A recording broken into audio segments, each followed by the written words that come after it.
Fargo, the new virtual assistant from Wells Fargo, makes banking faster and easier.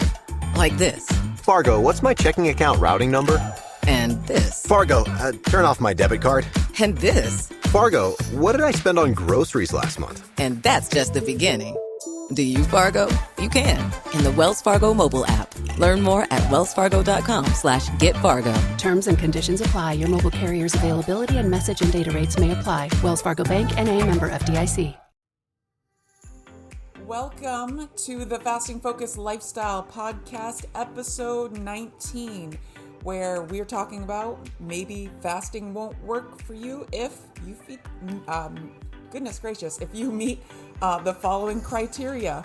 I'm going to go over a bunch of things why fasting may not work for you, and it's going to be kind of a fun play on words sort of episode. So if you're interested and maybe have had those negative thoughts creep into your mind about why fasting won't work for you, stay tuned.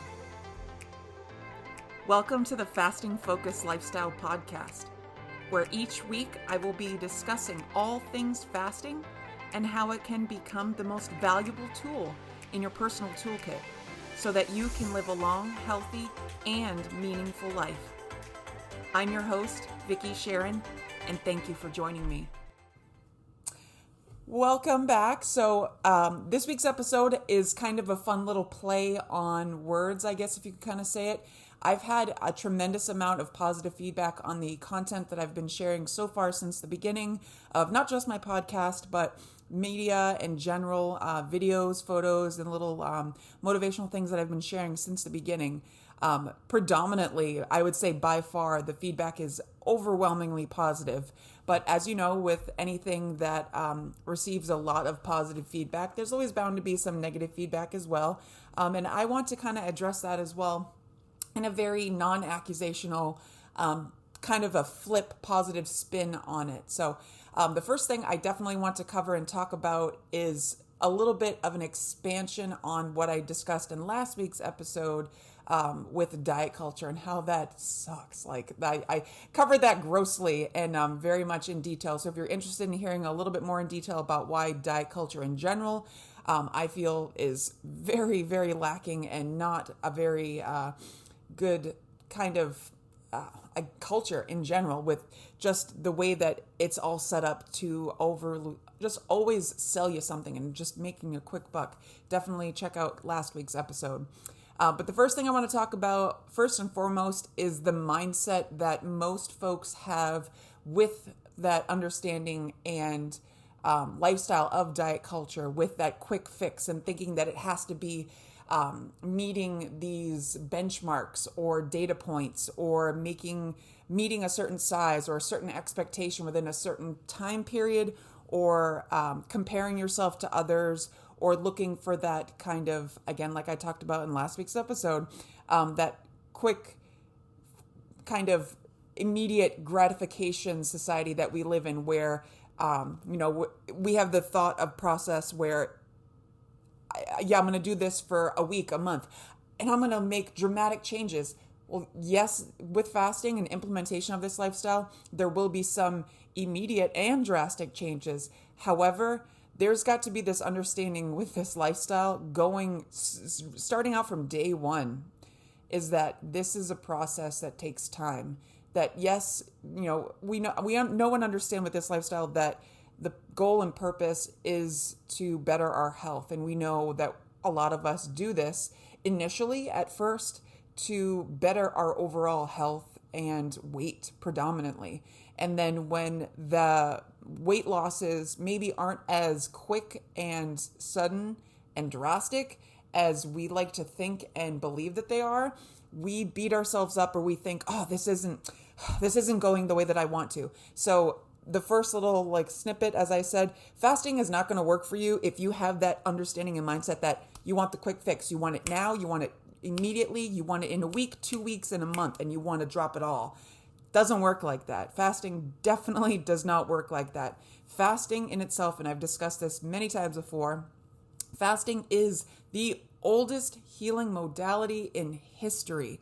And it goes all the way back. Like, there is documented cases with, times of Hippocrates, the father of medicine, where, if patients were ill, They just didn't eat. They let their body heal. And we can easily relate this to other components of our life where, as you were a kid growing up, if you got a scrape, you would clean it and cover it with a Band-Aid and let it rest and let it heal. If we break a bone or if something goes on with our body, we put a cast around it, we put a Band-Aid on it, and we let it rest and we let it heal. We drink where we have soups or, certain beverages or whatever to, rest and alleviate our health concerns and stuff. We should be thinking and having that same compassionate mindset for ourselves, especially when we're wanting to take care of concerns with our weight. And that, yes, despite how long the weight came on or how long you've carried however many excess pounds, like thinking in your mind, okay, I'm going to try this now. Like coming into fasting, if you're coming in thinking it's another fad, it's another quote unquote diet. There needs to be like, boop, take a beat, take a pause, and just realize this has got to be something where you definitely want to understand how the process of fasting is going to work and what it encompasses. And that we're going to kind of tiptoe into that next point that I want to make here, where fasting, I feel like you have to first understand that it's not a quick fix. And then secondly, you have to understand what is going on in your body by taking that rest, by taking that wait and not feeling like you have to eat the moment you open your eyes and step into the kitchen and start shoveling food in your mouth, or regardless if it's like meets your macros for the day, or if it says that you're in the keto plan or whatever. Like if you are deliberately wanting to do fasting, take a beat, take a pause, educate yourself. You don't have to go like too far down the rabbit hole like I do by any means, but definitely want to familiarize yourself with what is going on inside your body, to where your body, when it doesn't have food in the stomach, there is food on your hips, thighs, wherever excess body fat is stored. Your body's going to be like, all right, cool. There's nothing in the tank. Let's go to the extension parts of the body where food has been stored in previous times where you've consumed more than you typically would, because that's what happens when we are in these times of eating. And we're eating to, a lot of us, and myself included, old Vicky would have been, eat. And I get those little full signal, hey, girl, stop, you're full. My brain and hormones and emotional relationship, poor hormonal relationship with food that I had at the time was like, oh no, girl, that's good. This is delicious. Keep eating, keep eating, keep eating, keep eating. Again, many times I ate myself to straight up sickness, to either where I was physically aching, sore, or even to the point where I was making it come back up because I just couldn't satiate or couldn't pacify the feeling that was coming and bubbling up enough with the food that I was eating. So I just kept going and kept going. We have to listen and take a beat and pause with our body. Because when we eat to the consumption, when we eat into excess like that, your body's only able to store so much in the stomach. And once it reaches excess and it processes and digests it, it has to go somewhere. So your body goes into this kind of realization of like, okay, well, she ate to excess today, so we can only use this percentage. All the rest is just going to get stored like Tupperware containers or Ziploc bags, essentially, on areas of your body, because your body's going to be like, all right, cool, we're stocking up. We're like, like metaphorically speaking, like, oh no, and a tornado or a hurricane, a bad storm is coming. So we're bulking up and we're like stocking the pantry, we're stocking the freezer of this body, right? And your behavior with constantly eating is not going to allow your body to tap at those stored excess reserves that your body has set aside. So taking that pause, taking that beat, your body's going to be like, whew, all right, so I guess we're not like stuffing our face nonstop today. Cool, great. So by doing that, tank is empty in your stomach. Your body's like, all right, great. We have lots of extra fuel that we can use on the belly, on the hips, thighs, wherever it's stored. Your body's going to be like, great, there's fuel there. Let's get it. your body knows exactly the process. And I'm not going to go into it too much, because that's going to be like, I feel like that Ben Stein, like, womp, womp, womp. I'm really interested in all that stuff, but that may be another episode for another day if you guys are interested. But your body knows how, when that switch happens from being a food burner, using the fuel in your stomach, to, the tank is empty. Great. Well, there's stored body fuel on the body. And it's like, okay, it'll make that switch.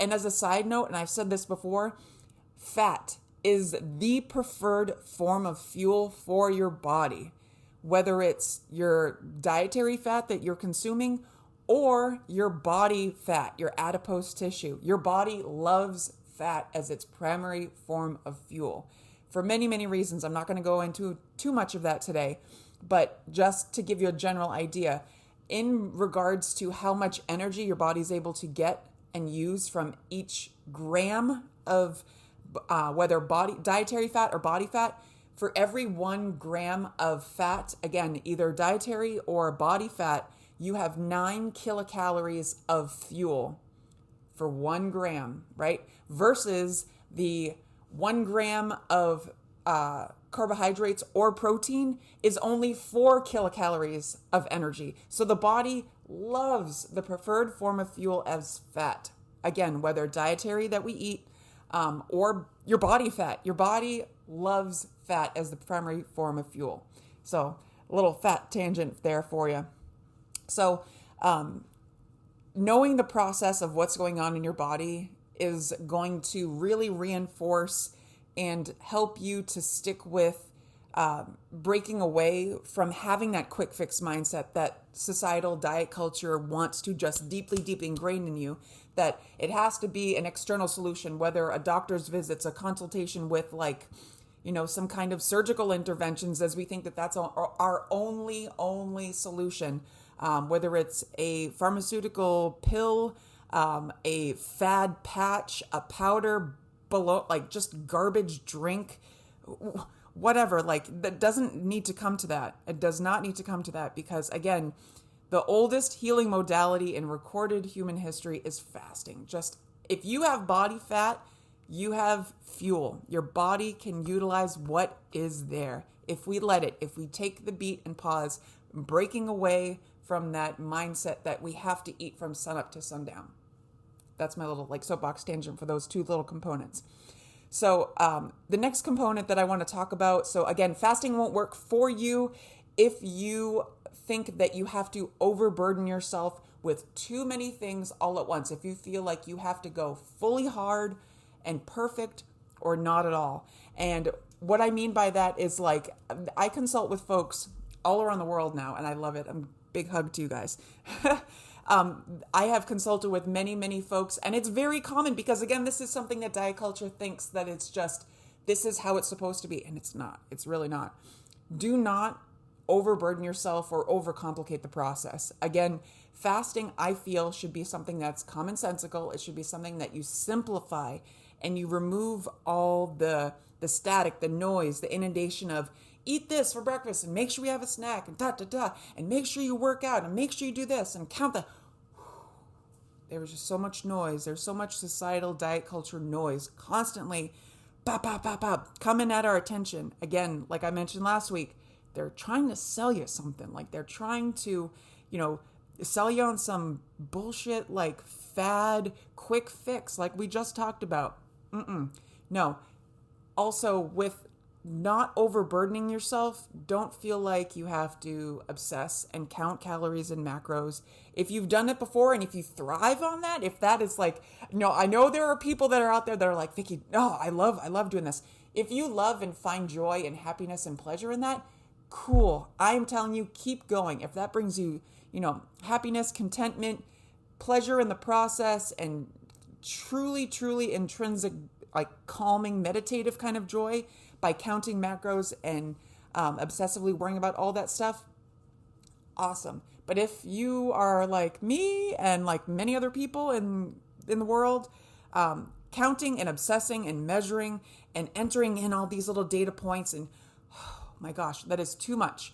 And then to think we also have to eat and the way that we eat and being overly restrictive and demonizing food choices, and we can't have this and it's got to be that, and we have to think that, we have to do this crazy insane workout, and I have to push myself to extremes and do things I've never done before because I have to work out and do this. Oh, like that's way too much stuff. Like simplify. And honestly, we need to be physical. Yes, we need to be physically active. So I'm not saying don't be physically active. By all means, yes. However, do what you love.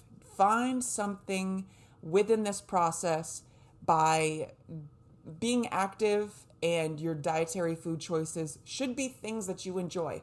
Again, but using common sense. Again, simplifying the process to where, hey, I enjoy, for example, and I've talked about it before, like broccoli. If you're like, oh, wow, I really enjoy broccoli and I really enjoy like a good salad, make it work for you. Like there are components of great, dietary choices that you can have with making your food choices great for you. Again, I've spoken about this before, but again, I don't demonize good or bad foods. I feel like there are sometimes food and there are all the times food.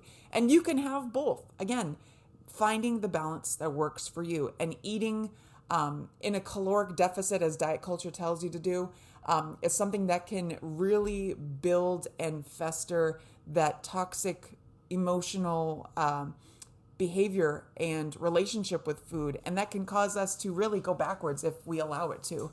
And the hyperfixation with the good and the bad food, and that we can't always be in the healthy all the time food, right? Just like we don't want to also be in the sometimes food all the time, because we can't be too far to one or either end of the spectrum. We have to find balance in between that works for us. And that goes the same way with your physicality, your active lifestyle. Again, the bodies are wanting to move. This is the way that our bodies are. Obviously, we are designed to move. We have to be physically active. And without going into too much of a tangent about sedentary lifestyles and why that's really a very unhealthy habit to have with being sedentary, we also can't be hyper-fixated on thinking that we're always having to be exercising like obsessively, to an excess every single day. And we also shouldn't be on the other end where we're constantly sitting and hardly moving.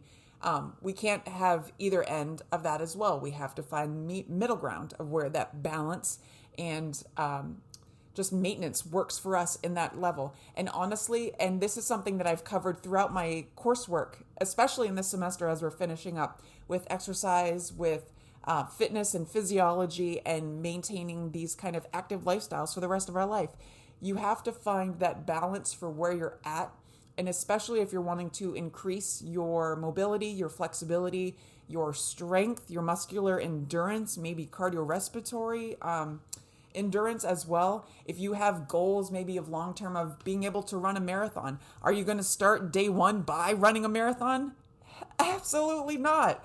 You're going to gradually work your way up there. And that's got to be something that we understand coming into this lifestyle as well, that it's those steps that are in the right direction that are going to take you the long distance, that will really make a difference overall on your process and journey. And I've said this many, many times before, don't eat, don't behave or surround yourself at all with things that you don't enjoy doing, that stress you out, that burden, that cause like a big burden. And this is something that is not going to be an easy, again, no quick, easy fix. This is a deliberate, conscious, aware effort that you have to commit to yourself every single day, and like showing up for yourself. It matters. It absolutely matters. And that quick fix mindset, just to jump back to there for a second, I feel the tears coming because this is something that just I take very personally and means a lot to me as well, because I've been there. When we're in this quick fix mindset, thinking, like I said, where diet culture tells us that it has to be super restrictive, we have to be super active and work out every single day for crazy hours, we have to buy into all this bullshit, and it has us so fixated on the goal that is way far away, out of our reach, not even like in the near month month's vicinity around us at the time. We need to take, again, with fasting, take that beat, take a pause. The more we can be aware and present in these little mundane moments, and whether it's celebrating these little insignificant to anybody else, because that's out of your hula hoop of control, worry about things that pertain to you. So if you are able to say no to somebody that maybe stressed you out before, and you are able to have like a moment of self-preservation, and you're like, wow, I'm proud of myself, and you like have that inner dialogue where you're like, wow, I'm so glad I turned that down, or I said no, or I did this for myself. We need to acknowledge and celebrate that, because all these little moments, these celebratory moments, these times that we overcome struggles and strife, all these moments are so beautiful because they add up to the story of our life. This story, and being able to overcome the struggles from where we were before. All these little moments, the more you can be aware, the sweeter it's going to be when you get to that goal. And it's going to make it easier to stay at that goal when we're consistently practicing that awareness and present, conscientious attention to every single moment, no matter how exciting, no matter how boring, hard, stressful. Practicing awareness. Again, this kind of goes back to that meditation that I've talked about many times and, did a whole episode on if you're curious. We need to have less of the hyperfixation on meeting that goal with that quick fix as diet culture tells us to, and more of a fixation with how am I doing right now? I'm feeling really tense, so I'm going to relax my shoulders. Or, I'm feeling like, I should probably have a drink of water. I've been sitting for a little while. I should probably get up and move and do something. And just like calling out and being attentive to when those hormonal pangs come up, when the stressors arise, call them out. Because when we get overburdened by all these hormonal stressors that bubble up, as I've said, hormones run the show from head to toe, right? I feel like I should make that a thing. The more that we call out and give attention to these stressors and sensations that come over that drive us to behave or do certain things, these are hormonal reactions and responses. But we get to decide whether we give in to them or not, and how we can control them. That's up to us. That is completely and totally, completely up to us. Yeah, and as I said before, like, you guys can absolutely do this. It can seem like really hard, really challenging, really taxing. We want and wish for the end to be here, but y'all, we got to practice like awareness in every one of those mundane moments that we're bored, or our stress challenges us, life stressors challenge us, or I don't think the self-doubt, the spinning verbiage wheels in our head. Like, you can do this. You can absolutely do this, especially if you've tried every other thing out there. And going back and simplifying things as much as possible, that's what's going to work for you. So again, if you have the mentality where you have that hyperfixation and thinking that it's got to be something, a quick fix, fasting won't work for you. I'm sorry. Unless you change your mindset, which can be done. Fasting also won't work for you if you overburden yourself with way too much all at once. And fasting also won't work for you if you are closed-minded and refuse to learn about the process that can happen in these beautiful bodies that we are given and that our beautiful souls reside in. If you have such a fixated, closed mindset where, nope, if it doesn't do it as diet culture or this product, patch, pill, quick fix solution tells me it's got to be this way, then you probably maybe need to take a beat, take a pause. Maybe it's not your time. Maybe there has to be some, honestly, unfortunately, it usually comes to when folks are at their hardest and worst part of their life, that they start reaching for God, what's that saying goes? It's like you feel like you're I'm having such a blonde moment right now where you're just like reaching for anything that would work. And if you were like I was before I even started realizing or knowing anything about fasting, back in August 2018, my initial discovery with fasting, I was looking up keto. I was looking up how to make keto work for someone like me who does not eat meat. And I was looking and looking and looking.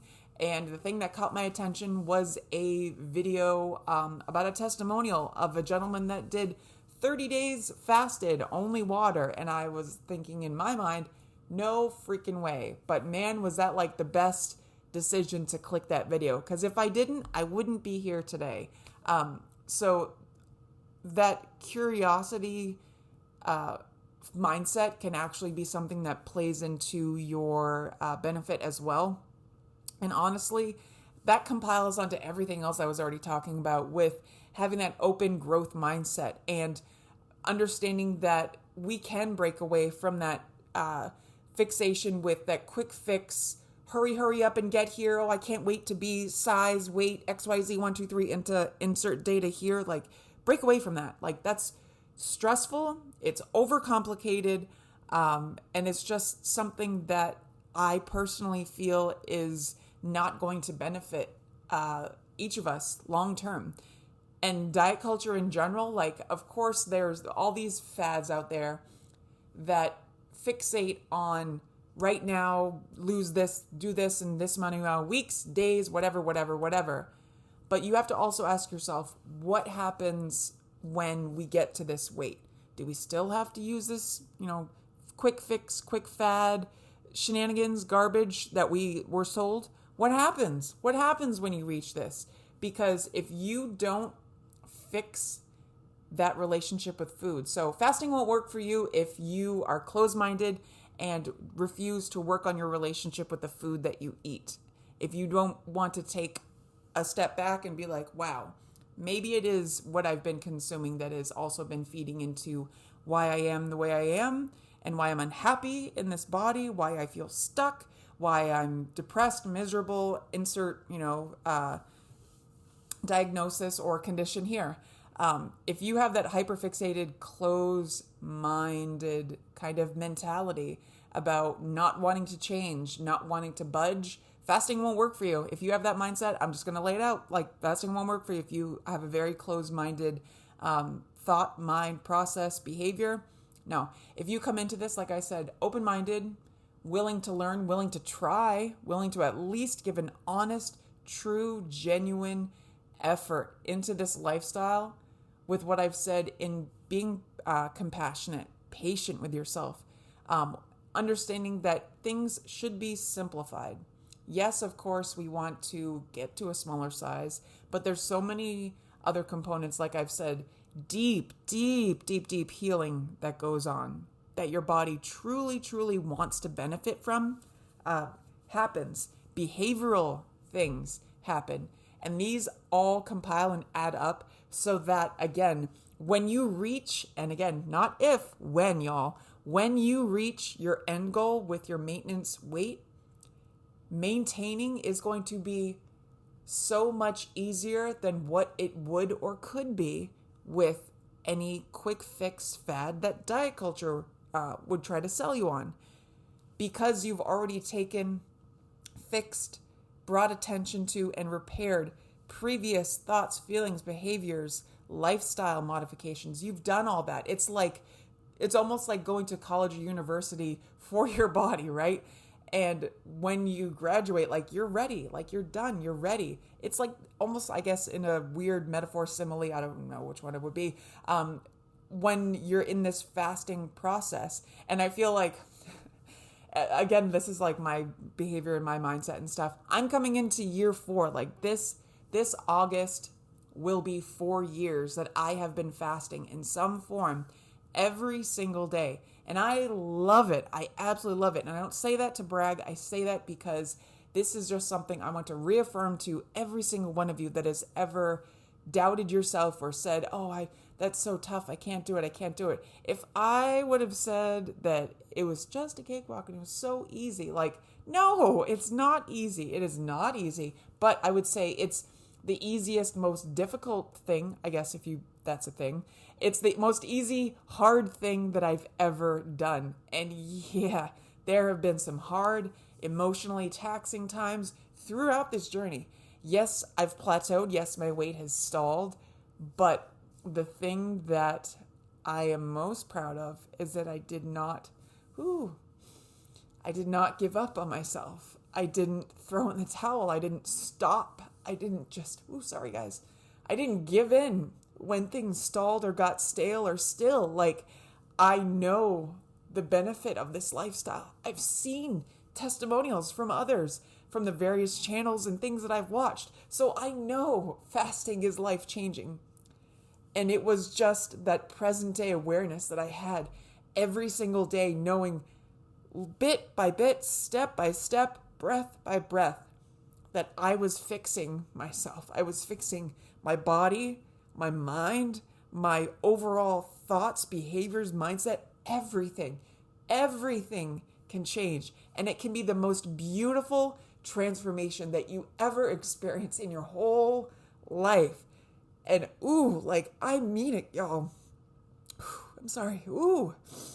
I mean it when I say that, I want this for folks that have felt that they've been told their whole life or felt their whole life that they're stuck, that nothing will work for them, or they've tried everything, or that they don't feel like anything else will work, so they have to go to surgery. Don't alter this beautiful body that you've been given. And I know folks are probably going to be slamming me and stuff. I don't care. You are given this beautiful, albeit perfect. We're all beautiful and uniquely perfect in our own way. Don't alter it to the point of vanity when there's something that if you think about it for a second, if you go and have weight loss surgery and have that as your fix, right? How is that fixing and repairing the emotional thoughts, feelings, and behaviors that you still have post-surgery?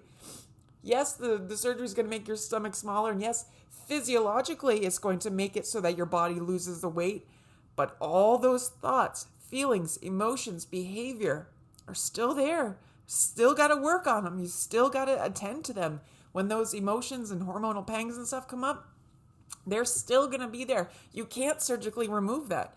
This is part of the, this is part of the beautiful human condition that we've got, this experience that, this experience that we have while we are alive.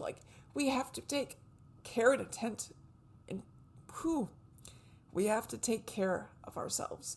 If we want any kind of long, healthy life, if we want our lives to last, if we want to be around the ones that we love, if we want to be around our children as they grow up, reaching for the quick fix and thinking that, I'm just going to get this, it's going to help me lose weight quick.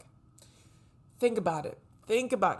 Is that really going to solve the problem? If you have to look externally for a problem within, I don't want to be that person, but there's more behavioral, emotional, hormonal things going on that you're not addressing. And again, this is my personal belief and feeling, and there's data out there. Fasting will help to just stable and solidify, right? It's going to help bring to that uncomfortable head all these uncomfortable feelings, emotions, behaviors, all these thoughts, feelings, and beliefs that we've been told all growing up through our whole entire life that, we're got to be stuck this way, and you're always going to be this size, and you'll never be this size, and you blah, blah, blah. We can chip and dismantle and break away from all those toxic mental weeds if we want to. And I firmly, firmly believe that fasting will help to put that in the right direction and to help fix those thoughts, feelings, behaviors. So as I've said at the beginning of this episode, yes, fasting won't work for those type of mentalities or outlooks on, fasting in general, but they all can be fixed. They all can be flipped. I'm telling you this because I had every single one of those thoughts, feelings, and beliefs before finding fasting. So I want to quickly, before I adjourn here, I'm going to address the questions and stuff here because I saw a bunch of them pop up. Oh, you are so welcome, Carol. You've had bariatric surgery, Jessica, 6 years ago. I'm wondering if your opinion if the whole process could have ruined my metabolism. If so, could it be permanent? Honestly, this is something that requires a little bit more data to look into. And there's a lot to go into it. I could do a whole listen to me. I could do a whole podcast episode talking about the pros and cons of like weight loss surgery versus fasting and like kind of meshing them up, data points like side by side. If that's something that you guys are interested in doing, I would be open to doing the research and doing my homework before then to bring up those data points for you all. But honestly, if you read the information that's out there, Jessica, by Dr. Jason Fung, you'll be able to really discern the metabolic differences that happen within the body from when we overly restrict ourselves, eating 3 times a day in a severe calorie deficit versus utilizing, like I said before, fasting and doing something, whether a 16-8 or even OMAD or extended fast, to where your body is able to access and tap at that stored body fat and still burn, but you're still meeting your, again, I don't measure or count calories, but it would meet your caloric needs with just regular fasting and like even post-surgical. I've heard different people say that before, but again, that's a whole episode I could kind of go into another day. So I want to make sure I get everybody's question here. All right. Oh, you are so welcome, Miss Audra. Oh, Beth. Oh, thank you. Yep.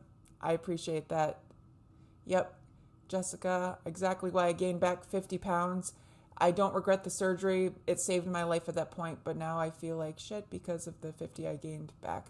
I get that. I've actually consulted with, on an aside note, I've actually consulted with many, many folks who have had the various different forms of gastric surgery where, things, they've regressed back to almost, if not close to, their previous surgery weight.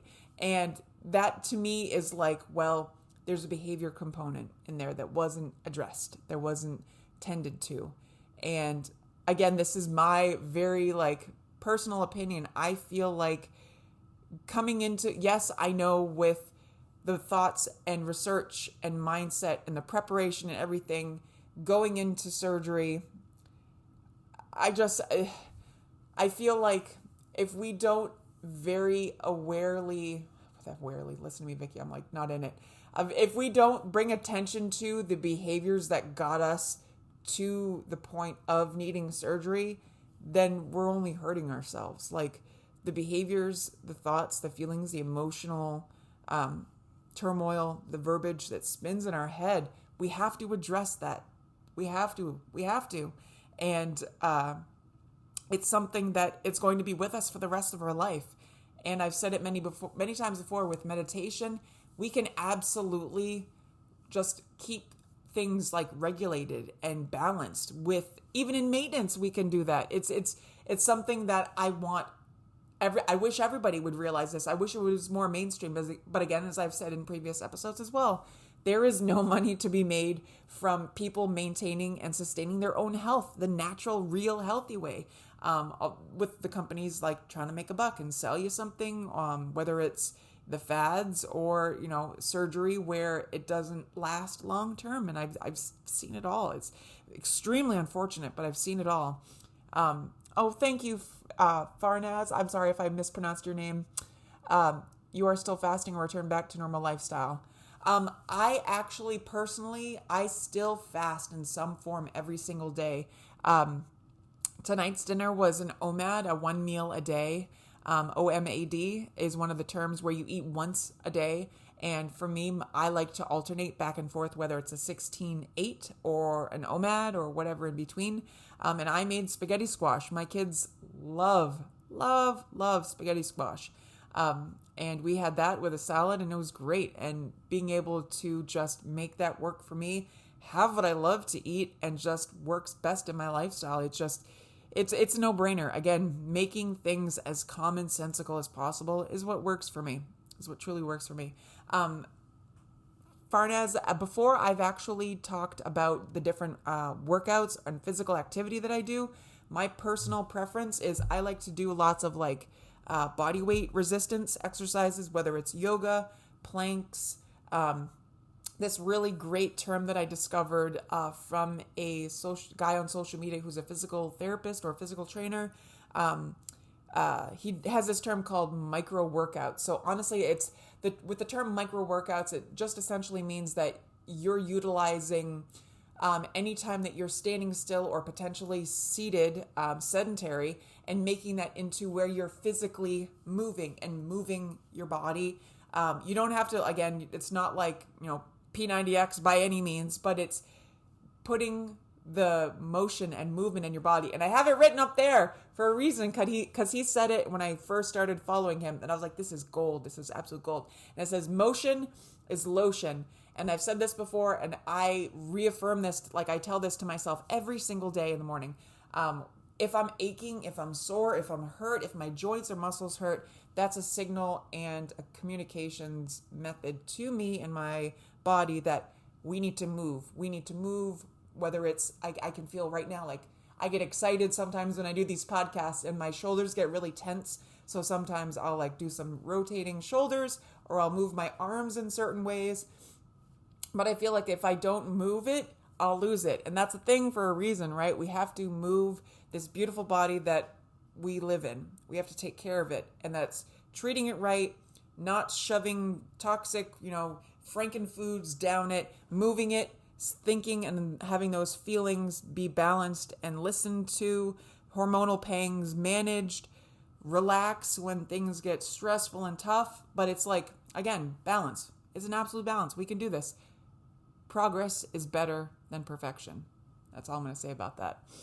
Jessica, they want me to have a second surgery now. I don't want that. I'd much prefer going back to fasting as I did before, working on it now. Absolutely, Jessica.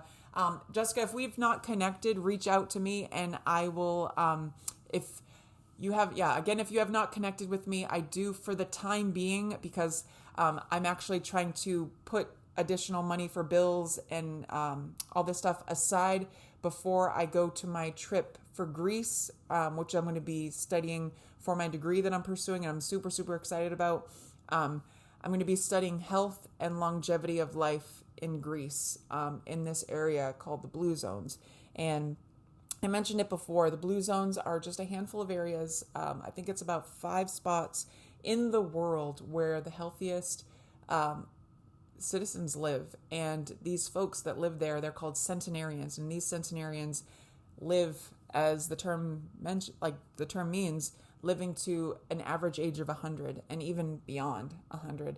And what I'm going to be doing when I go to Greece, obviously being in Greece, experiencing the lifestyle, the diet, the physical activity level, what the physical activity level is like, what their culture is like. And I'm going to pick up and make notes and learn. Honestly, guys, I want to learn as much as I can from this experience so that I can absorb it and give it right back all to you. Because when this knowledge that's out there, that these folks living in this blue zone, making it to these ages. Yes, I know there are some folks out there that have said, oh, I don't want to live to be 100. I don't want to live to be 100. Honestly, if it's something where sorry guys, if it means that you can be around your loved ones a little bit longer, if you can impart wisdom, love, and just memories with as many of your friends and family members living close by you as possible, like that's what I want for every single one of you. I want you guys to make the most of your life. And I feel like I can learn so much. I'm going to learn so much from my time over in Greece. So, as I've said this before, I do offer supportive coaching right now. And I have said before that it's a pay what you can, but right now I'm really, really hustling to try to make sure I have all my ends met financially for not just this trip, but all the bills and everything that are going to be still right there waiting for me when I come back from my trip. That I'm going to be getting 2 upper level division courses credits rather, for my time abroad. And I'm taking this so seriously because it's not just for my academics, it's for the benefit of all you all. And I know it's going to continue to ripple. I want to continue to see these ripples, y'all. Like there are so many, there are so many ripples that just continue to happen and happen and happen. Like things that I don't expect or really like am actively pursuing to happen are happening. Like I have been just showcased in media outlets, you know, from the news to television commercials and stuff. Like that's great and everything. Like, yay, wonderful. Like I'm super appreciative and thankful for that. But to me, all that media attention and like I think in the next couple of weeks, I'm supposed to be in a nationally circulated magazine, like a whole article, photo shoot and everything that they did. Like that's great. And I so appreciate that. But it means nothing if it doesn't inspire and motivate somebody else to make the change in their life, to better their situation, to extend the quality and longevity of their life. Like, that's what I want for every single person that I connect with. Like, I want them, I want you all to feel as empowered as I do, that despite the restrictions that other people or medical professionals have told you, you don't have to stay and feel stuck where you're at. You can, sorry, I can feel like a full-on sob coming, and I'm really trying to not like have the floodgates open up. You can make this life, despite what your circumstances, despite the stressors, the trauma, like all that stuff, you can make a beautiful, long, and healthy life for yourself if you want it, if you're willing to show up for yourself, if you're willing to stick it out through the hard times, to be present through all those emotions, to call out the stressors when they arise, to simplify the complex things in your life, and to really let healing happen from within. Don't look for it outward, externally. Look for it within. I'm going to take a good deep breath here. I want to give you all, thank you guys so much. Facebook Live, thank you for hanging out with me. Podcast listeners, thank you so much. I greatly appreciate, and I'm going to give one more big virtual hug and a sniffle, sorry, to every single one of you. I greatly appreciate you all so much. I do apologize too. I am getting back slowly and surely. I can't, overburden myself too much with, I'm constantly getting messages, and I greatly appreciate every single one of them that I get. And I have to make sure when I reply back to all these messages, as I love getting them, that I do it with authenticity and still true to my core character and who I am. That you're not going to get some static message, that it's going to be from me. Like, it's going to be real and caring and compassionate, because that's what this is all about, I feel. Because this can make or break. This can be the difference between life and death for anybody that is seeking my help. So I take that very seriously. So if you're waiting on a reply, know that it is coming, okay? I promise. Big hug to you all. Big hugs to you all. And as I always say, and I truly mean it, I believe in you. Every single one of you. I believe in you, even if you don't. All right? Very much so. One more big hug, because I'm all in the feels right now. Have a great rest of your day, night, evening, wherever you are, and we'll hang out next time. Bye, everybody. The Fasting Focus Lifestyle Podcast. Copyright 2022. The information given within this podcast is not intended or implied to be a substitute for professional medical advice, diagnosis, or treatment. Please consult your doctor before starting any weight loss method. Thank you. Fargo, the new virtual assistant from Wells Fargo, makes banking faster and easier. Like this. Fargo, what's my checking account routing number? And this. Fargo, turn off my debit card. And this. Fargo, what did I spend on groceries last month? And that's just the beginning. Do you, Fargo? You can in the Wells Fargo mobile app. Learn more at wellsfargo.com/getfargo. Terms and conditions apply. Your mobile carrier's availability and message and data rates may apply. Wells Fargo Bank, N.A., member FDIC.